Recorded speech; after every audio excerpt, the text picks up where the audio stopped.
Rizoma, descortinando o universo do cotidiano.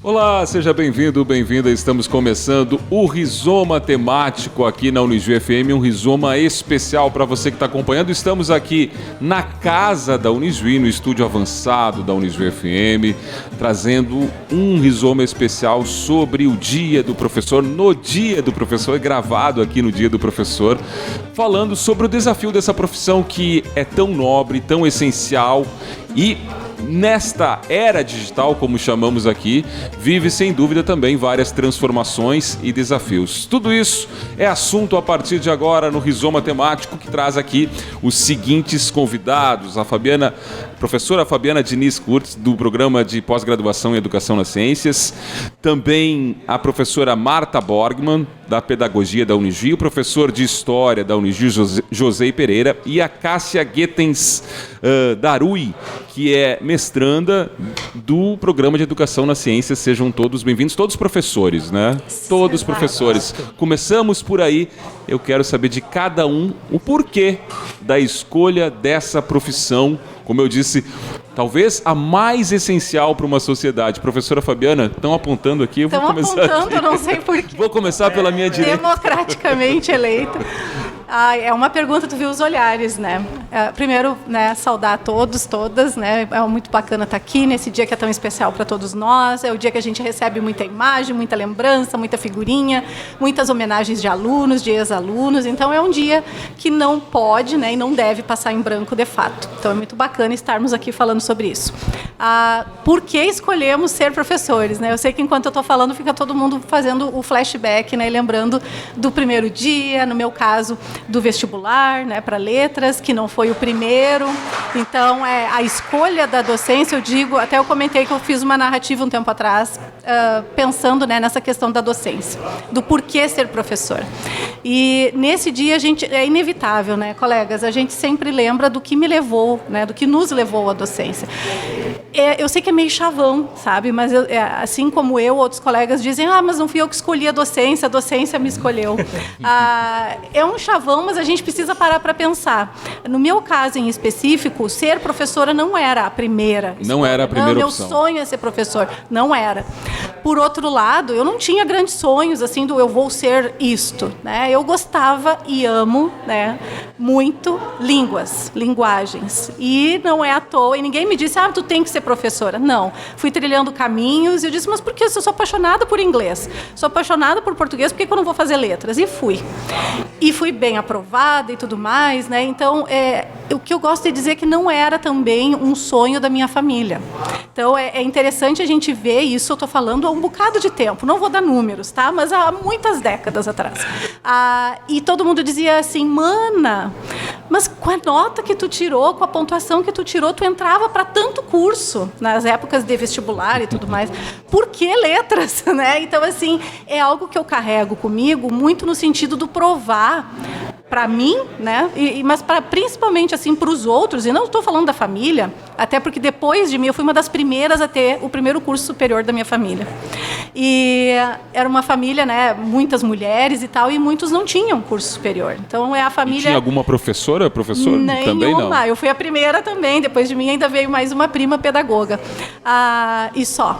Então é uma questão assim de tu provar para quem está grudadinho em ti, na tua família, do porquê. E é uma área assim que é tão apaixonante. É o que eu digo assim, não foi a minha primeira escolha e eu me arrependo muito de não ter sido a primeira escolha. Porque é aquilo assim, gente, eu entro no curso, eu conheço os professores, eu comecei a me interessar por pesquisa, por projetos, eu não faria nada diferente, nada. É algo assim que eu digo hoje, né, depois de mais de 20 anos aqui na Unijuí, mais de 30 na docência, eu digo assim, é uma área, não só por ser da área de letras, mas qualquer área, né, colegas, José de História, Marta, Pedagogia, qualquer área, a docência, ela te coloca num lugar que eu acredito que nenhuma outra área te coloque, porque todas as outras áreas que são formadas por professores, diga-se de passagem, assim como a área da docência tem o seu objeto, tem o seu núcleo duro, mas ela te coloca num lugar a pensar não só o mundo, né, como eu me situo nesse mundo, mas o que é de fato ensinar. O que é ensinar e aprender, porque um não existe sem o outro. Então, hoje a gente estava escutando aqui o PIBID, tudo isso que a gente vai comentar, que eu acho que, né, nessa nossa conversa de hoje, é tu pensar o que é ser docente. Não tem nada a ver com controlar. Não, muitos já acham, hoje se fala tanto na autoridade do professor. Ser professor não é, podemos falar sobre autoridade, não estou negando isso, estamos numa crise, de fato, né? Mas é sobre presença, sabe? É sobre tu olhar para os outros e pensar no que esse outro que está ali do teu lado, tão diferente de ti, porque somos tão diferentes uns dos outros, o que ele tem para te ensinar e o que tu tem para ensinar para ele. Então é nessa troca que a gente cresce como sujeito. E só a docência te mostra isso.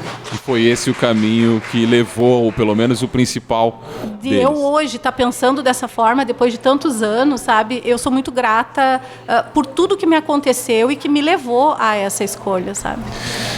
A gente está aqui também com a Cássia Guetens Darui, que é a mais jovem aqui da mesa. E eu também quero te fazer essa pergunta. Seja bem-vinda aqui ao Rizoma, Cássia. Muito o que te levou a escolher essa carreira que é cheia de desafios, vive uma era de transformação, como outras também, né? Outras profissões também vivem essa era de transformação, mas talvez o professor, por lidar com todas as áreas, seja um dos mais atingidos por isso. O que te levou a escolher esse caminho? Bem-vinda aqui ao Rizoma. Obrigada. Prazer estar aqui hoje, como a prof colocou, no Dia dos Profs. E é uma resposta, assim, que eu vou te dizer que ser professor é um ato de coragem. Especialmente quando a gente é jovem, que hoje em dia a gente vê tanta notícia, né, apontando apenas para o lado da desvalorização profissional, para a precariedade, que às vezes a gente encontra. É um ato de coragem, mas também é um ato de amor. E é um ato, assim, de tu escolher uma profissão. Eu escolhi porque eu sou apaixonada pelo que eu faço. E eu não me vejo em outro lugar sem ser de ensinar. Eu escolhi já no 2º ano do ensino médio, eu sabia que eu queria ser professora. E muitos riram de mim, falaram, por que tu vai fazer isso, né? Assim como a prof. Fábio, eu tinha ótimas notas, eu conseguiria passar em outros vestibulares. E aí o pessoal, não, mas para lá, por que letras? Vai fazer outra coisa, né? Bem-vindo ao time. Então, assim, meus colegas, até professores, assim, do ensino médio, né? O que é uma lástima, né? Porque às vezes são alguns profissionais que tiveram aí alguns obstáculos no seu caminho, né? Mas, enfim, porque eu gosto de explicar. Os meus colegas me pediam lá no ensino médio para eu explicar, para eu ajudar a estudar. Então, esse contato, né, com o aluno. E depois comecei atuando muito cedo, com 16 eu estava estagiando já pelo CIE, depois já fui para cursinho, depois já fui para escola particular, agora estou na esfera pública. E é uma escolha, assim, de amor. Eu acho que tem que gostar de estar ali, tem que gostar de resolver problemas, tem que gostar de dar suporte, de dar o afeto que muitas vezes o teu aluno precisa, porque não é somente o conteúdo. Às vezes o conteúdo fica lá atrás, né? Dependendo do dia que tu tá. Então é uma profissão muito gratificante e essa escolha veio disso, veio também um pouco influenciada da minha mãe. Eu via ela se realizando, né? Ela é professora, egressa do curso de História da Unijuí, lá de Santa Rosa, o professor tinha... Qual é o nome dela? Jussara. Depois até conheço. E aí ela cursou História e ela se realizou muito nessa profissão e eu sempre vi ela muito realizada. E com certeza um pouquinho a gente se espelha, né? E hoje sou uma pessoa muito realizada graças a essa escolha. Muito bem, a gente está falando aqui na casa da Unijuí, na ExpoFest, por isso você vai ouvir ruídos, né? Você que está acompanhando as imagens está também acompanhando aqui o evento que traz justamente uma programação especial aqui na casa da Unijuí, nesse Dia do Professor. Professora Marta Borgman, seja bem-vinda aqui, de volta ao Rizoma Temático, mais uma vez a mesma pergunta, né? Sim. O que levou a essa escolha profissional? é a vocação. A gente vê aqui que talvez o professor seja das profissões todas a que mais precisa ter, ou que se tem esse profissional tem uma vocação mesmo. Ele sente isso. Como foi, pelo menos eu entendi assim, as duas primeiras respostas aqui do programa. É o seu caso também? Então, né, bem-vindo ao Rizoma. Agradeço esse convite, acho bem interessante a gente estar aqui, né, pelo menos pela própria trajetória que nós temos, principalmente dentro dessa profissão. E eu meio que discordo um pouquinho assim de ti, eu não diria que é uma vocação, enfim. Eu sempre gosto de comparar assim, a profissão professor como as demais profissões, né? E ela tem um específico, que é você gostar de gente.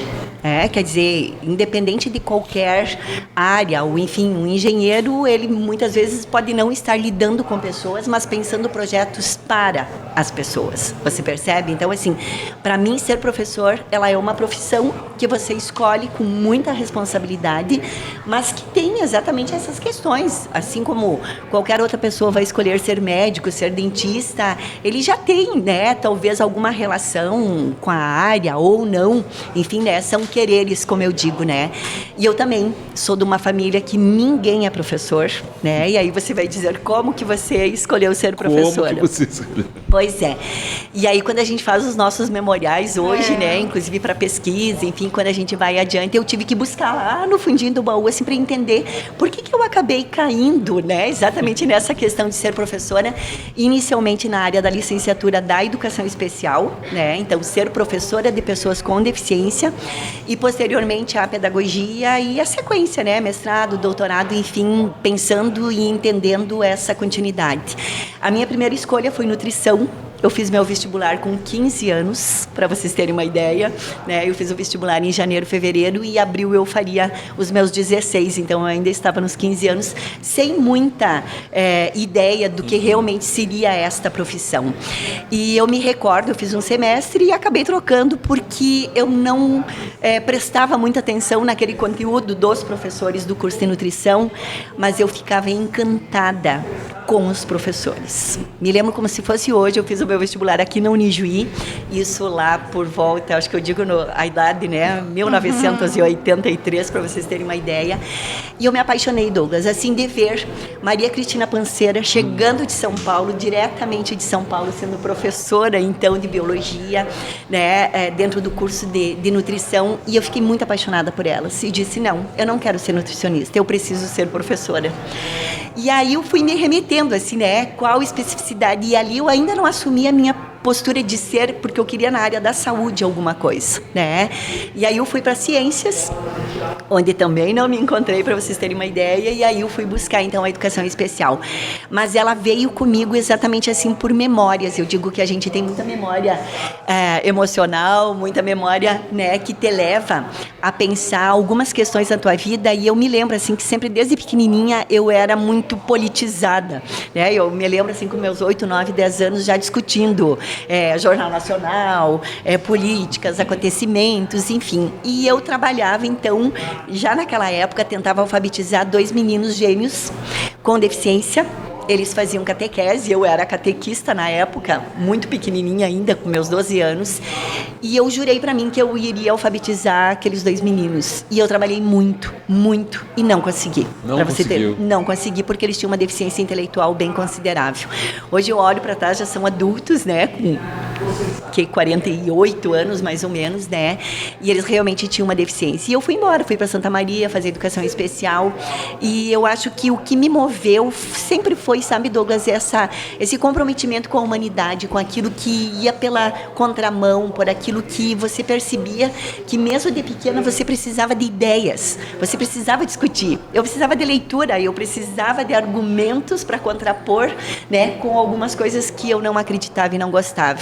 E não deu outra, né? Eu acho que desde então, dos meus 17 anos para cá, eu me dedico nessa área, né, e trabalho com a educação especial, trabalho com a pedagogia e não consigo me ver em outro espaço, né? E aí por isso que eu digo, sabe, Cássia, a única coisa que eu digo assim para os meus alunos da nossa responsabilidade com aqueles que a gente está trabalhando. Independente do conteúdo, independente da área que você vai trabalhar, nós temos uma responsabilidade muito grande que ela diz da constituição desse sujeito, principalmente na pedagogia. A gente pega bebezinhos, a gente pega crianças muito pequenas e elas estão se constituindo enquanto sujeitos e elas estão sob nossa responsabilidade, você percebe? Então, assim, ó, o nosso compromisso com esta humanidade, ele é muito grande, né? E eu faço sempre um comparativo, os alunos que me perdoem, mas eles vão lembrar que eu digo na sala de aula, assim, que talvez dentro da área da medicina, o médico, num procedimento, ele pode matar uma pessoa se ele fizer errado. E o professor não, ele tem uma turma inteira que ele pode deixar marcas, e marcas profundas no sentido da sua constituição, das suas escolhas, da forma que você olha, da forma que você toca, da forma que você para tudo, né? E recebe esta criaturinha que está ali na tua frente, né? Com muita atenção. Então, eu sempre digo que a nossa profissão professor, ela é de extrema responsabilidade. E aí, aqui entra exatamente, né? A necessidade de termos nesta profissão pessoas sérias e responsáveis, né? Então, por isso que eu meio que discordo assim, eu tenho vocação porque eu amo criancinha. Não, o que é amar as criancinhas, né? É ter responsabilidade em relação àquilo que você escolhe ser para o resto da tua vida, ou não, ou troca, né? Mas é uma responsabilidade muito grande. E é isso que é o meu grande desafio. Sim, é um grande desafio, sem dúvida nenhuma.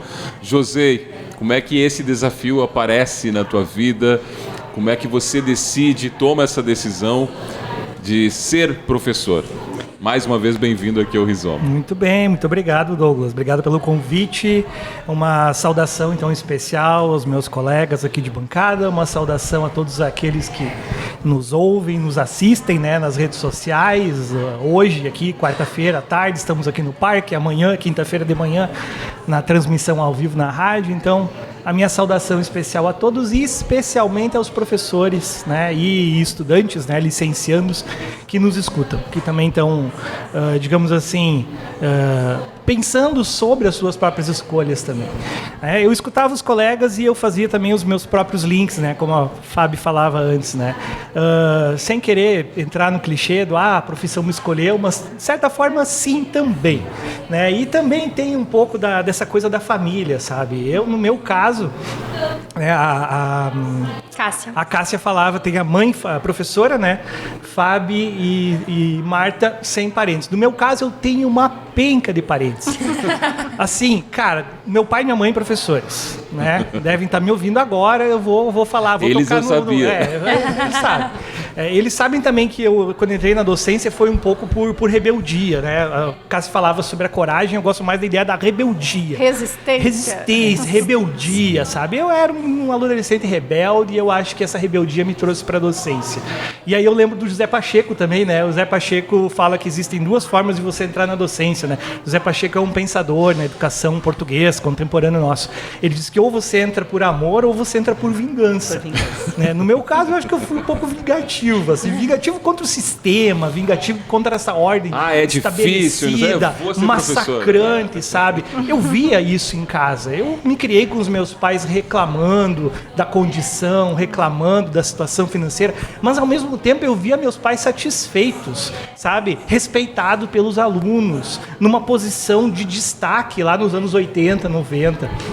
Então, sim, eu tinha essa rebeldia, eu tinha esse sentimento vingativo, que o Pacheco fala, contra o sistema, e também, de certa forma, a educação me arrebatou. Eu falava o pai e a mãe, mas no caso, do lado do meu pai, eu tinha mais dois professores, meus tios, né, um professor de educação física, o meu pai de educação física também, meu outro tio era zootecnista, mas dava aula lá no IMEAB, era professor de curso técnico, né, que era meu padrinho, inclusive, o tio Tuca, né, foi candidato a vereador em Juiz e tudo.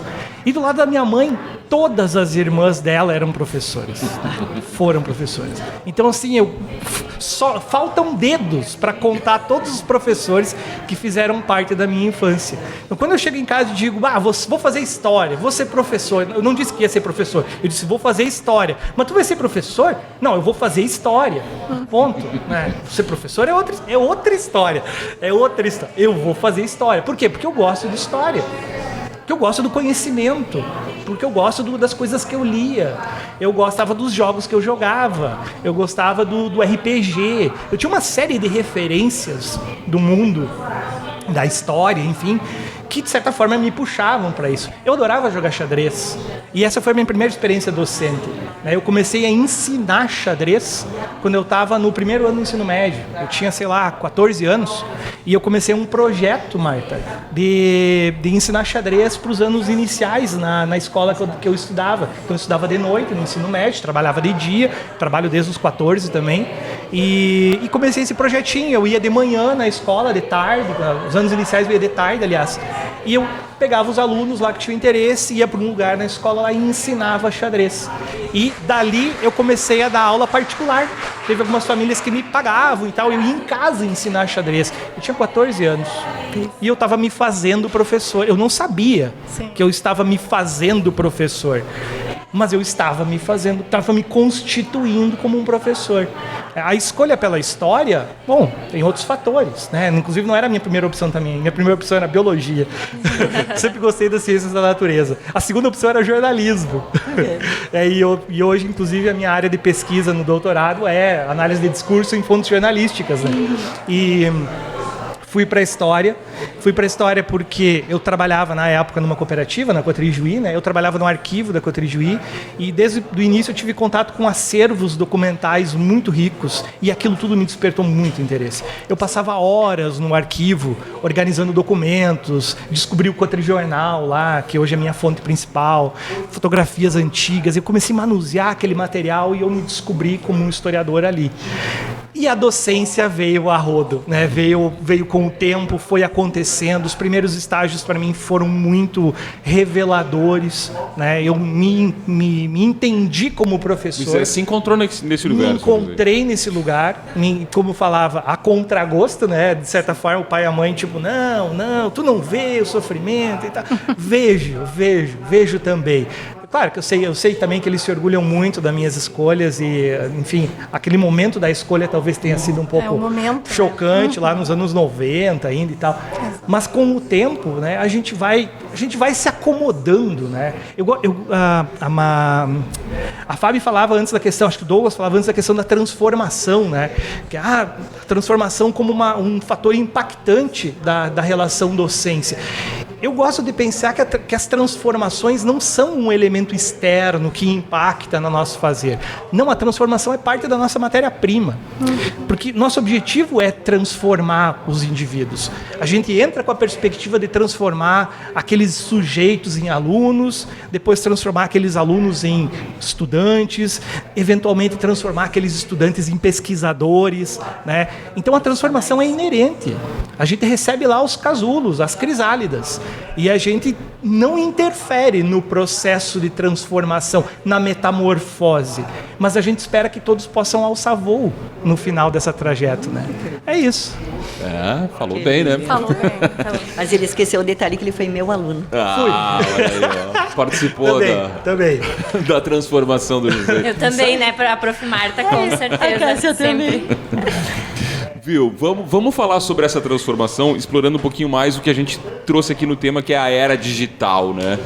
Essa é uma era que talvez tenha acelerado as transformações do mundo em todas as profissões. Como vocês sentem essa transformação no universo da pedagogia, em sala de aula, com os alunos, com as tecnologias, enfim, professora Fabiana? É um tema muito... A gente se debruça muito sobre esse tema, né? Já há um bocado de tempo. Vou tentar ser breve, porque é um tema que eu particularmente, né, pesquiso há muito tempo. Falar em tecnologia hoje acho que é inevitável para qualquer professor. Se tu falar essa palavrinha, tecnologia, não precisa nem falar IA, não precisa, era digital, tudo... eu acho, né, colegas, não vai ter professor que não vai dizer que é um problema. Um problema. Eu acho. Profissão, né? Muitos assim vão dizer que o que a gente discute, né, de que o educador ou ele vai, que a gente discorda, não pode se posicionar no sentido de que é a salvação da lavoura ou é a praga do Egito. Mas, infelizmente, a gente ainda está num cenário em que muitos professores, e eles não estão errados no sentido de detectar o problema, Quando tu tem uma turma e os alunos vêm com trabalhos plagiados, e isso não é culpa do ChatGPT, só lamento, porque o plágio, a cópia já vinha, seja do Google, seja da Enciclopédia Barça, né? Eu lembro em Santa Maria de ir para a biblioteca pública, porque é onde a gente tinha fonte, né? Ou para a biblioteca do colégio, pegar uma enciclopédia, um livro, colocar do lado e copiar na íntegra. Ali, né? Na íntegra. Se tivesse erro, vinha com erro. Então, isso é o mesmo plágio. Claro que a IA, a inteligência hoje, ela coloca a inteligência artificial, e eu sei que muitos colegas, né, mas isso não é inteligência, não vou entrar nesse mérito. Mas acaba sendo um problema quando a gente tem aqui na universidade, né, alunos que entregam trabalhos, e como a gente utiliza também a IA, e aí é que tá, o professor precisa ser instrumentalizado também, porque como que tu vai criticar ou vai defender algo que sequer tu conhece? Então, a gente, de tanto a gente utilizar, e aí eu vou comentar o como utilizar, né? Mas vem até aquele recadinho do ChatGPT, porque ele sempre quer te agradar, né? Então, você precisa de algo mais? Você gostaria... Então, tem alunos que são tão desatentos que às vezes entregam até com recadinho, né? Então, brincando, isso, claro que essa dimensão torna um problema. É óbvio, né, colegas? Por outro lado, tem tanta potencialidade, mas tanta potencialidade, e eu vou pelos desafios, obviamente, né, as restrições, os limites e as potencialidades. Então, tem muitos educadores que a gente trabalha, um deles é um carinha chamado Vygotsky, né? E se ele estava certo, e ele estava, a gente aprende uns com os outros, mas o que a gente diz, tem textos, inclusive, que tratam disso, né? Vygotsky, e se o Vygotsky encontrasse o ChatGPT, tem um artigo internacional, inclusive, que diz isso, Vygotsky, em inglês, né? Vygotsky meets ChatGPT. Então, é um pessoal lá do MIT, se não me engano, que discutiram isso, que são conceitos, aí é que está, e eu concordo com a Marta. O educador, seja da área que for, agora esqueçam que eu sou de letras, do programa de educação, qualquer área, né? Se o professor tem sólidas teorias de educação, como que as pessoas aprendem e como que as pessoas se desenvolvem, todo o resto vem um fiozinho, sabe? Um elo coeso e coerente. Eu preciso ter sólida formação em educação, antes de mais nada, antes de ser professor de. Se eu tenho isso claro, o entender a era digital, o entender a tecnologia na minha prática, na formação, na cognição, no desenvolvimento daquele sujeito, é uma consequência. Então, eu consigo quase que, vou botar entre aspas, tá? Quase que naturalmente me desprender dos extremismos. De que ou a tecnologia, eu só vou enxergar o que ela faz mal, ou eu só vou enxergar o que ela faz bem. Não. O educador, ele precisa se distanciar um pouquinho desses extremos, e aí, entre os extremos, tem um belo miolo aí para tu meter o dedo, né? Mas de ver, de fato, no que isso pode contribuir aí eu vou pegar todos os que me antecederam aqui, né? No que isso pode contribuir para a formação. A gente sempre diz que as tecnologias, eu sou contra aquele termo... que as tecnologias nos afetam, né? Impacto. Isso é do Pierre Levy, ainda de muito tempo atrás. Ele dizia assim, olha, ela não vem de Marte, né? Quando ele falava de cibercultura, lembram? Nós estamos envoltos desse contexto e nós interagimos com esse contexto, uns mais, outros menos. Então, para o professor, respondendo a tua questão, Douglas, tem frameworks, né? E tem estruturas que de uns anos para cá mostram que foi-se o tempo, os anos 80, os anos 90, que a gente entendia que conhecimento de professor, e eu concordo com a Marta, né? Ensinar não é um dom, porque se é um dom, tu não precisa nem ser remunerado, né? Afinal de contas, é o teu dom, te vira nos 30, né? Não, é uma profissão como qualquer outra, né? Nós nos constituímos professor. E essa questão da era digital, a gente sabe que hoje o que constitui o conhecimento de professor é também o tecnológico. Então, foi-se o tempo, anos 80, lá com Schumann, né? Que dizia que o conhecimento de professor é o quê? É o conteúdo e o pedagógico, e como que essas duas coisas se interconectam. Bom, de uns bons anos para cá, entrou o tecnológico e as suas intersecções, está aí o TPEC, né, e outros exemplos para mostrar isso. Então, quando vem alguém, né, Cássia, a gente vai fazer uma pesquisa ou conversar na escola ou na universidade e entra essa questão do tecnológico, da IA, do digital, fala com a professora tal que ela gosta do assunto. não se trata do gostar ou não do assunto, é condição, é constitutivo do conhecimento do professor. Então, acho que isso eu devolvo para ti. Escolheu ser professor faz parte. Uma vez ser professor, isso não quer dizer, e aí é que a gente tem que cuidar das interpretações, não quer dizer que eu vou virar uma vidrada por tecnologia e vou trabalhar com celular, e aí o celular é uma outra discussão, né? Mas é com tecnologia toda a aula. Não, mas é entender, eu estou chamando aqui de cibercultura, mas cultura digital, o que for, né? Mas é entender como que se trabalha. Olha os outros países, então, que estão trabalhando essa questão do letramento midiático, da cultura midiática. Isso passa também por tecnologia, não só, mas também. Pensamento computacional, olha a BNCC Computação, estamos até com uma pós nessa área, né? Mas bateu na escola, já de uns anos para cá, a BNCC Computação. O que é tu pensar em cultura digital? Agora me fugiu o tripé: cultura digital, pensamento computacional e mundo digital. Cultura, mundo e pensamento computacional. O que é pensar esse tripé hoje na escola, na universidade? Então, vai longe a conversa. É outro tema quase, né? Cássia, você enxerga, de novo, pegando a tua idade aqui, né? A profissional mais jovem da bancada. Dá para pegar essa era digital, como a gente está chamando, também como uma potencialidade para transformar essa profissão, de novo, colocar ela mais em cima? É o momento de fazer isso? E você sente que entre profissionais da área há, especialmente nos mais velhos, mais resistência ou menos entendimento de que essa tecnologia pode ajudar e não é uma, entre aspas, inimiga aqui? Eu acho que, assim, é uma ótima pergunta. Quando eu entro numa escola ou numa palestra, numa formação, eu escuto muitas críticas à minha geração, né? Porque eu sou da geração Z. Então, porque essa geração, porque essa geração, porque essa geração, porque isso, porque aquilo. Concordo que cada geração vai ter o seu problema, vai confrontar a geração anterior de certa forma, né? Assim como todas as outras. E com certeza o excesso do uso de tecnologia, a gente vê isso nos nossos alunos, a gente vê a perda do tempo de memória, né? Do tempo de foco, concentração, da memória, dos erros ortográficos, da falta de leitura, tudo isso a gente vê. A gente observa isso, com certeza isso é um problema. E a questão de que eu entro nas formações e tem sim uma resistência, né? Tem sim uma resistência em... como eu sempre entro e digo: colegas, eu vim para aprender com vocês e eu espero que vocês possam aprender um pouco comigo e que a gente possa trocar e construir juntos, né? Porque eu acho que é assim que a gente deveria trabalhar. Professores, um ajudando o outro, né? Um lavando a mão do outro. E sim, tem essa resistência, mas assim, até que ponto? Como é que a gente vai trabalhar, né? Eu acho que a gente não pode, como o prof. Fábio disse, não vamos banir, vamos proibir. Aí o aluno sai da escola e ele vai usar de que forma essa tecnologia? E não sabe que sentido dá aquilo. Entende? Então eu acho escola, que daí ele vai acreditar numa fake news. Né? A tecnologia veio e vai ficar ali, né? Então, assim, eu acho que também cabe a nós dizer assim... Né? Tu tem que ter criticidade perante isso. Tu vai sair acreditando qualquer vídeo que tu vê na internet? O letramento, exato. Então, eu acho que isso também é um papel de professor, né? E também é um papel do professor que muitas vezes a gente precisa trazer de volta.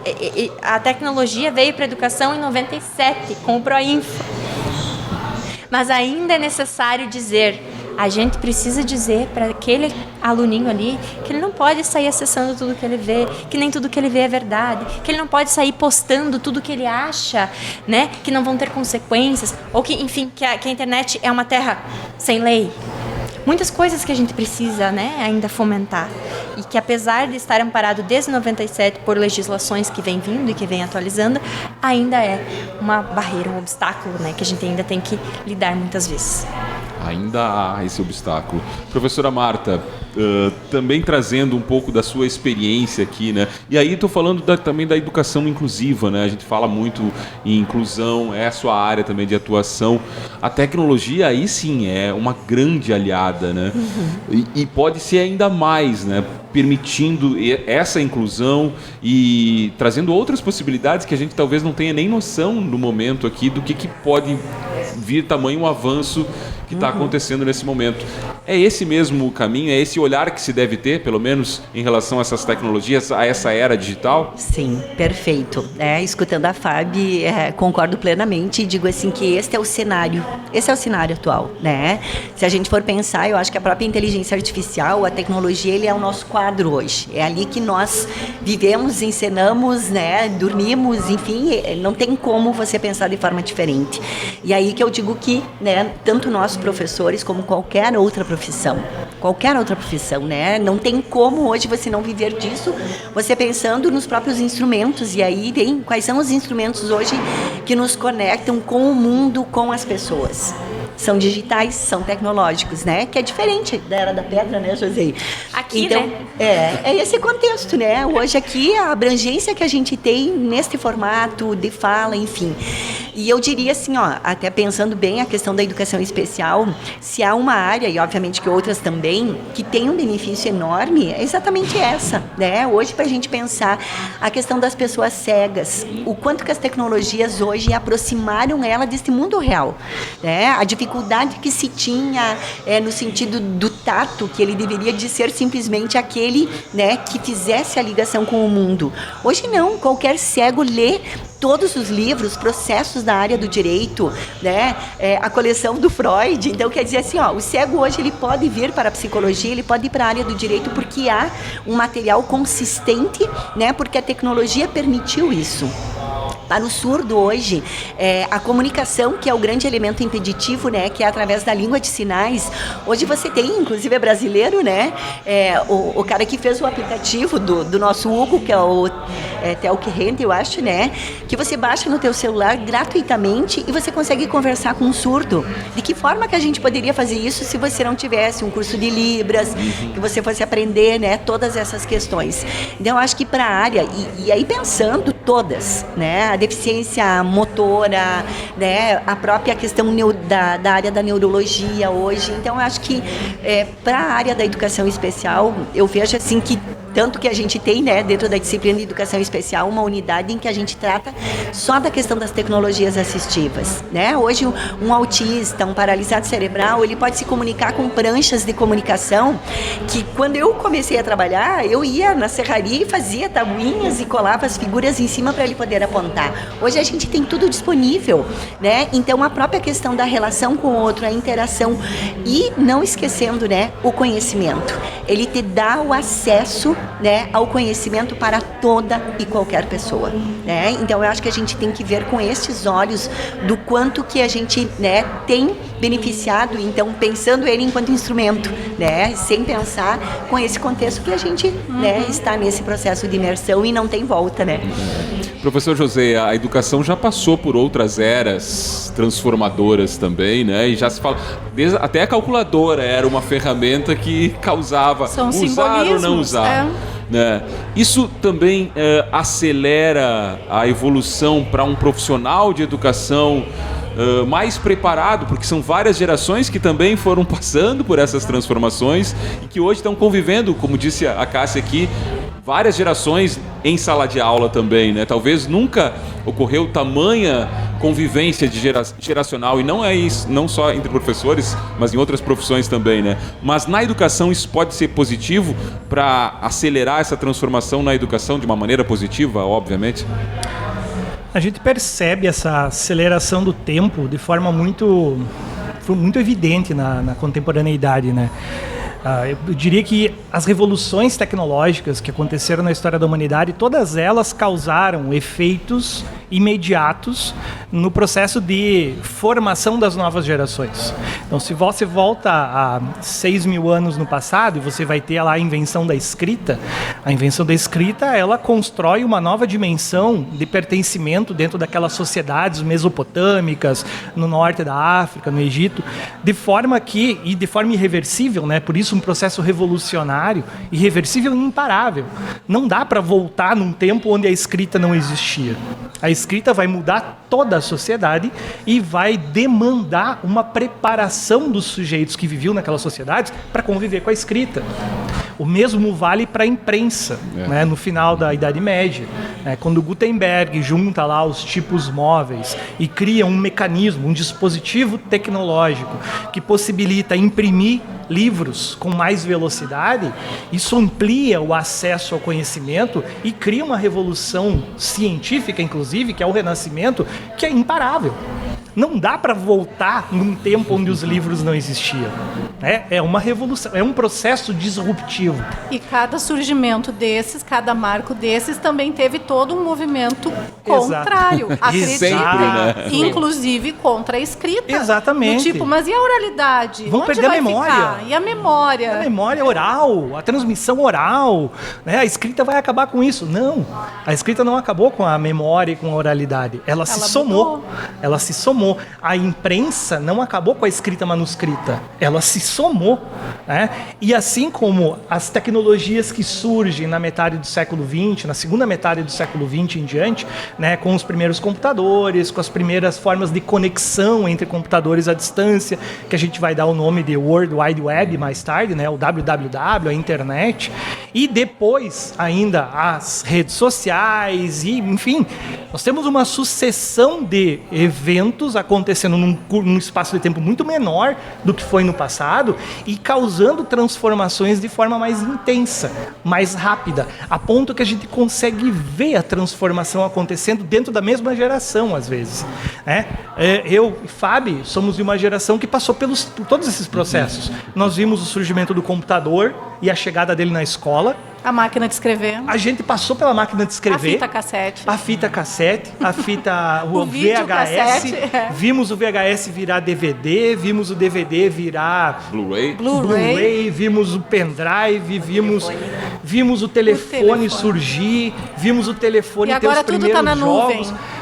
E tudo isso no espaço de uma geração. Então, o que antes levava eras para acontecer, em termos de adaptação e preparação dos sujeitos para conviver com aquele processo disruptivo, agora está acontecendo num intervalo de semanas, e a escola, meses. A educação não é algo à parte disso tudo. Pelo contrário, é o lugar onde isso mais vai causar efeitos, mais vai ter efeitos.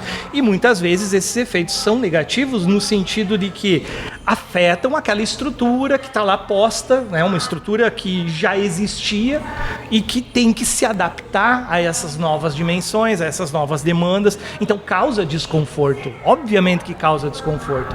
E obviamente que a gente tem grupos contrários, como tínhamos lá na Revolução Industrial, né? Eu comentava antes os ludistas, né? O que eram os ludistas? Eram os caras que acreditavam que a máquina estava tirando o emprego dos trabalhadores, dos artesãos, e eles iam na calada da noite quebrar as máquinas. As máquinas eram culpadas do desemprego.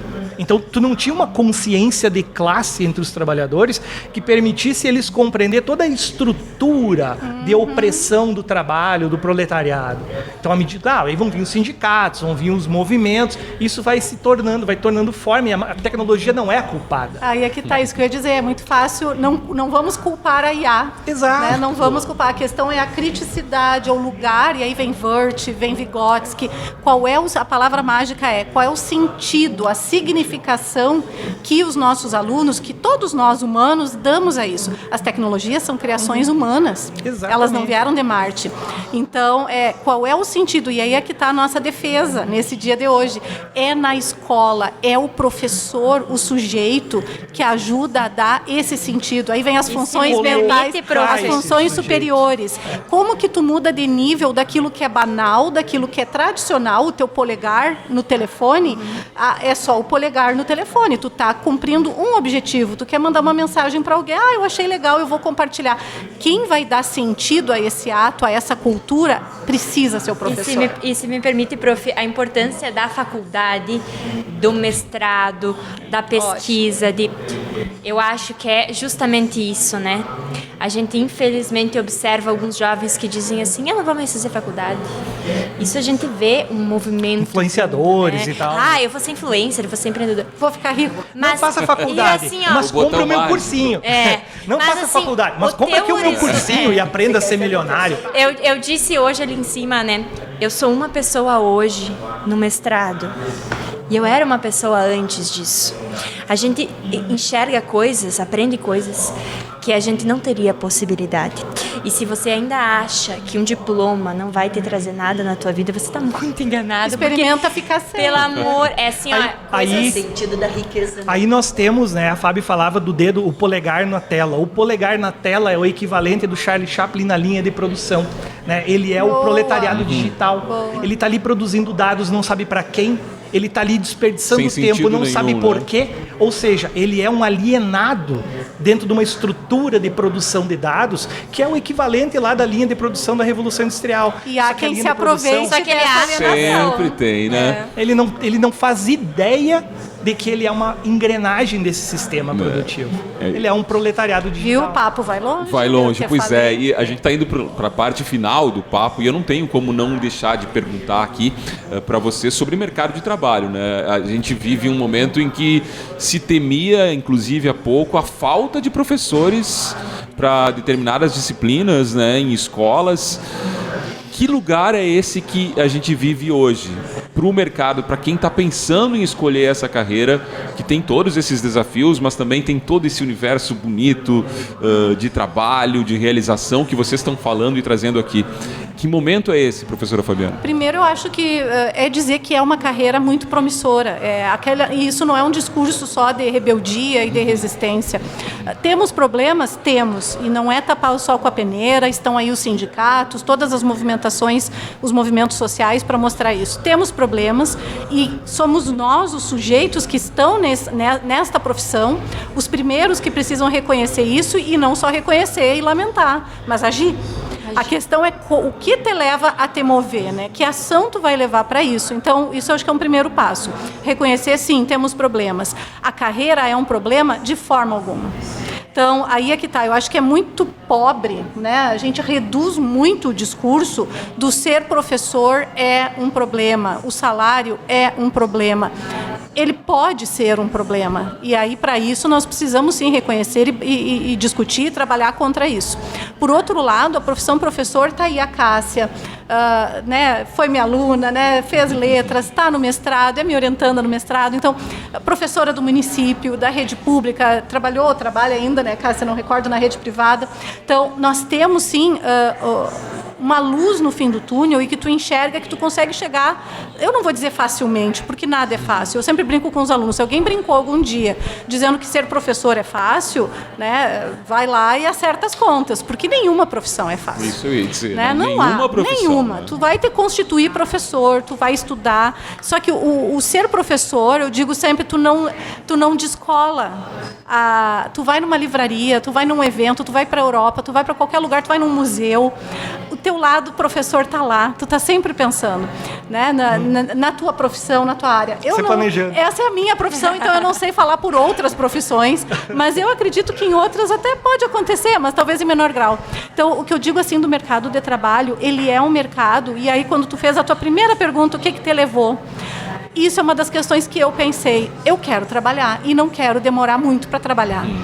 E isso não mudou. Por mais que façam boas décadas, é a área que tem maior empregabilidade, sem dúvida alguma. Com certeza. Né? Não eu, com 18 anos, estava de carteira assinada em escola particular. Viu? Então, dando aula para eu era professora titular. Também, antes de me formar, estava dando aula. Então, eu também, né? Então, assim... É uma maneira, assim, que tu já vai crescendo, né, Cássia, José e Marta? A gente consegue ir crescendo na área. Então, o que eu digo assim, cuidado, quem nos ouve, né? Eu sei que, mas ela está sendo leviana, não tem problemas. Por isso que eu fiz a primeira constatação, porque eu sei que muitos iriam, né, pode apedrejar. Não, gente, vamos ser bem sensatos, né? Então, nós temos profissionais, muitas vezes, que condenam a área, e às vezes são os próprios profissionais, porque tu também tem que considerar, nós temos, assim, lugares de fala, né? Muitas vezes, assim como tem professores iniciantes, tem professores que já estão em fim de carreira, já deram a sua contribuição. Então, claro que dependendo como a Cássia diz, modalizando um pouco, né, Cássia? Talvez aconteceu ali algo no teu percurso que te leva a dizer, olhar para o lado e dizer, não faça isso. Né? Mas não dá para, de forma alguma, generalizar. Então, sim, nós temos um mercado de trabalho e aí tu começa a olhar, Douglas, para as diferentes áreas. Né? Então, o que eu posso dizer, e eu assino embaixo do que a Cássia diz, é todo professor precisa se enxergar como um professor pesquisador. Só a graduação vai te dar isso? Dificilmente. Então, um lato sensu, né, uma especialização, mas principalmente um estrito sensu, um mestrado, um doutorado. A gente faz doutorado e não para, tu vai para um pós-doc, né, tu vai para um pós-doutorado. Então, o que eu digo assim é, conseguindo olhar esse mercado de trabalho e a tua colocação nesse mercado e o que tu precisa fazer para também ir ascendendo. Esse caminho, traçar esse caminho. É, né? a ascensão profissional na carreira docente passa pelo estrito sensu. Passa por ser um mestre, pelo menos um mestre, sabe? Então, se puder, muitas vezes não dá. A gente sabe que tem, né? Aí vem o particular. A gente sabe que nem sempre isso leva tempo. Não é da noite para o dia que tu vai estalar o dedo e vai. Mas é muito importante a gente ter isso no horizonte, né, Cássia? Mercado de trabalho na carreira docência, ela passa sim pela tua qualificação, pela pós-graduação. E eu ouso dizer que é para a vida toda, sabe? É aquilo que cola em ti e não descola mais. É isso mesmo, Cássia. Você que está começando essa carreira aí e traçando justamente esse caminho que a professora Fabiana falou, né? Gratificante, né? E com certeza, sim, isso incentiva a gente a buscar mais, né? Eu acho que a gente tem tanto a aprender ainda. E eu entro com mestrado... Eu entro no mestrado e agora estou quase saindo e pensando, nossa, parece que eu sei menos. Mas não, é que a gente conheceu mais horizontes e a gente tem a certeza de que tem muito mais pra gente conhecer ainda, muito mais pra gente aprender, né? E é isso tão bonito, né? Tão inspirador, né? Pra gente seguir aí. Não só como professores, né? Mas eu acho que essa abertura de horizontes é algo até humano, né? Que nos move, assim, que me move. É isso, professora Marta, que tem uma carreira tão já extensa e cheia, né, de vivências, enfim, sim, de experiências. Exatamente. Eu acho que, Douglas, é aquilo que você diz, né? Temos um apagão de professores, teremos. Lembrado, temos. Eu acho que isso é bastante cíclico também, se a gente for pensar, porque ele está muito atrelado, assim, ó. Vamos ressuscitar a nossa Constituição, né? Que é dever do Estado a educação. Então, obviamente que tivemos governos que não se preocuparam muito com a educação, com a formação de professores, outros mais, né? Então a própria questão de concursos, de salários, enfim, eu acho que colocamos isso na mesa e na responsabilidade, né? Exato. Tem que ser colocado. Mas hoje o que a gente vê, Douglas? Eu sempre gosto daquilo que diz assim, ó, não se resolve ser professor numa terça-feira de tarde às 3 horas da tarde, né? É um processo, é exatamente um processo. Então, assim, ó, precisamos, e eu fico muito triste quando eu vejo assim que muitos professores pegam o seu canudo, tomam a sua profissão e esquecem daquilo que nos é sagrado, né? A busca de novos conhecimentos, sim, da transformação. Gostar de estudar. Gostar de estudar, de estar nesse contexto. E hoje a gente tem, olha, por exemplo, né, o nosso programa Professor do Amanhã, que trouxe para a universidade, então hoje, alunos para o curso de letras, para o curso de matemática, né, que sai, nossa força, que continue, então, o próprio Estado pensando na formação dos professores, mas de uma forma séria, né, em que esse aluno também possa estar fazendo isso. Então, eu acho que são várias questões que nos desafiam. Isso, né? Bate no apagão, né, Marta? Dá condições que as pessoas veem. Exatamente, mas eu gostaria, Douglas, de fazer uma parte, assim, ó, vendo e analisando a própria formação hoje dentro da área da pedagogia. A gente vê que nós trabalhamos numa universidade, não é porque eu estou aqui, né, mas muitas pessoas vão concordar comigo, numa universidade séria, né, que tem um compromisso com a formação de professores, com o desenvolvimento regional, sustentável, enfim, né, tudo aquilo. E de muito tempo, né? Exato, e de muito tempo. Então, o que a gente tem visto hoje, né, muitas profissões, não só a profissão do professor, mas tentando ganhar vantagens de fazer uma formação aligeirada, sem seriedade. É a banalização, né? Banalização. Então, assim, ó, se é algo que eu tenho para dizer neste apagão, eu diria que a gente tem muito mais apagão de bons professores que assumem essa profissão com responsabilidade do que outras coisas.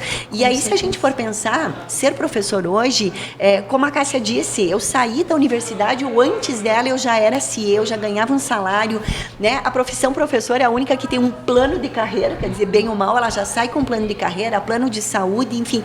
E se a gente for comparar, que não é o momento, com outras profissões, eu tenho certeza que muitos professores ganham, né? Igual ou talvez até mais do que outras profissões, né, que a gente não precisa dizer aqui.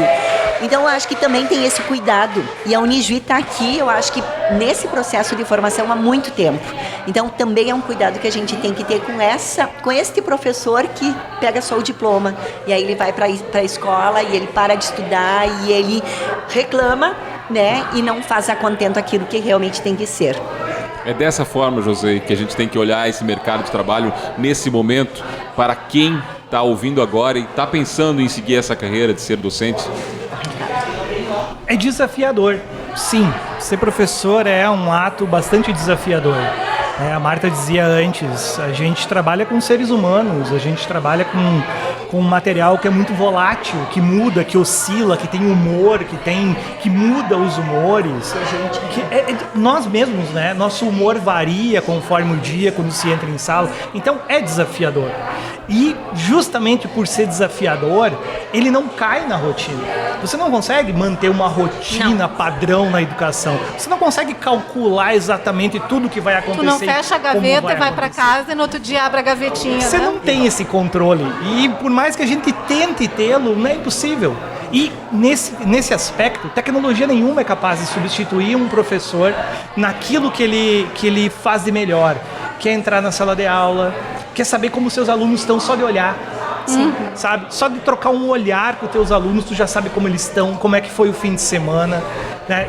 De poder tocar e ter uma aproximação afetiva e saber o que aconteceu e conseguir relacionar tudo isso e conseguir modificar a tua abordagem de acordo com esse clima que tu identificou profissionalmente. E saber que quando eu tô na sala de aula, eu sei que eu tô transformando a realidade. Exato. Então é uma sensação também de você estar contribuindo com a sociedade. Então é uma sensação assim que eu acho que dinheiro no mundo nenhum pagaria esse sentimento, né? Como a prof. Fábio falou, temos os desafios, com certeza. Exato. Não é uma profissão maravilhosa, linda, perfeita, mas acho esse que sentimento... Nenhuma é. Se tiver uma aqui, alguém tá ouvindo, pode mandar mensagem, viu? Nenhuma é. E, bom, eu vou chover no molhado, né? Vocês já falaram, mas eu vou insistir nesse aspecto. Há um apagão, sim, e não é de hoje. Não é de hoje que há esse apagão. Nós temos falta de professores em muitas áreas do conhecimento, né? Algumas regiões têm essa defasagem mais acentuada em uma e outra área, mas há um apagão generalizado em praticamente todas as áreas. E também não é de hoje que um professor formado da nossa instituição, formado aqui na Unijuí, ele já começa a atuar mesmo antes de estar terminado o processo formativo. Nos primeiros semestres, né? Nos últimos semestres, na metade do curso, ele já começa a fazer um estágio, ele já começa a ter contato com alguma instituição. E aí vale também, né, José, falar, e não podem achar que a fonte é suspeita porque a gente trabalha aqui, né? Sai com uma remuneração maior, né? Ele é mais valorizado do que em outras instituições. Tivemos dados, professores recentes daqui, de profissionais formados aqui têm a maior empregabilidade e remuneração maior. A média, 80% a mais. Exato. E nós temos esse comprometimento institucional, enquanto uma instituição comunitária, inclusive, com a nossa região de atuação, né? Estamos aí com cursos que remontam às origens da universidade, às origens da faculdade, né? Pedagogia foi o primeiro curso a ser criado, né? O curso de História está com 41 anos de existência. Foi o primeiro curso de História criado logo após o fim da ditadura militar, ali em 85, com a democratização. O nosso curso vai ser criado e desde então ele está em atividade. Mudamos a modalidade, sim, entramos no EAD, eventualmente agora no início o dos anos 2000. Agora eu tenho semipresencial. E agora importante dizer, né, atendendo essas resoluções recentes, então o semipresencial... Outra transformação, estamos voltando para o semipresencial, vamos ter um curso híbrido, né, parte EAD, parte presencial, com toda a estrutura, com toda a complexidade da estrutura que a Unijuí oferece, né, com museu, com arquivos, com laboratórios, pesquisa, os projetos, ambientes de pesquisa, a internacionalização, né? Então, é aquilo que a gente sempre brinca, né, Douglas? A Unijuí, tu entra na educação infantil e sai pós-doutor, se quiser. Porque tu faz todo o percurso. Processo. Vai para o exterior. Então, nós temos, assim, uma experiência tão rica, né? Então, eu acho que é isso. A gente fecha olhando para nós mesmos, para essas experiências e para toda essa formação que a Unijuí viabiliza, né? As próprias bolsas, né, prof, que nem não para precisar pagar uma mensalidade do mestrado, ter um auxílio para ir em algum evento. Possibilidades. Né? A gente vai ir a Brasília agora, fim do ano. Então, todas essas possibilidades, né, que a gente encontra aqui. No nível do ensino superior, né, tem o PIBID, tem professor da manhã, tem bolsas, tem Parfor, ou seja, tem uma série de possibilidades e meios para oportunizar a entrada e a permanência daquele estudante que está efetivamente interessado em ter o conhecimento dessa área. E aí a gente fala em formação inicial e continuada. Agora o Lato Sensu, por exemplo, na área de computação, né, de BNCC Computação, a gente está com uma especialização aberta para professores de qualquer área, justamente para pensar o que foi a nossa conversa de hoje. Eu, professor, cai agora, isso vai mexer inclusive no Fundeb, né, as redes, os gestores estão muito inquietos e com toda a razão, porque tem um complemento à BNCC, que a gente informalmente, né, muito carinhosamente, a BNCC Computação, que é tudo isso que nós conversamos, Douglas, como que cultura digital, mundo digital e pensamento computacional vai ser tratado e trabalhado na escola. Então, também fica aqui o recado que temos após estar com inscrições abertas. E leva lá o Rizoma, prof, para debater já. Vamos. Aproveita. A gente está encerrando aqui esse Rizoma especial da Casa da Unijuí, por isso eu repito aqui os ruídos, os aplausos aqui, não eram pelas falas dos convidados que foram muito boas, mas é pelo programa que está acontecendo, a programação especial aqui da casa em homenagem aos professores. E vocês, professores aqui que me acompanharam, em nome de cada um aqui, eu parabenizo a todos os professores que passaram pela minha vida, pela vida do Gilmar, que está fazendo a técnica lá, e pela daqueles que estão nos ouvindo também e nos vendo no YouTube. Muito obrigado aqui à professora Fabiana Kurtz, à professora Marta Borgman, ao professor José Pereira e à professora Cássia Guetens Darui aqui pela participação no Rizoma. A gente fica por aqui no Rizoma especial da Unijuí FM, da Casa da Unijuí, na ExpoFest Juí 2025. Rizoma, descortinando o universo do cotidiano.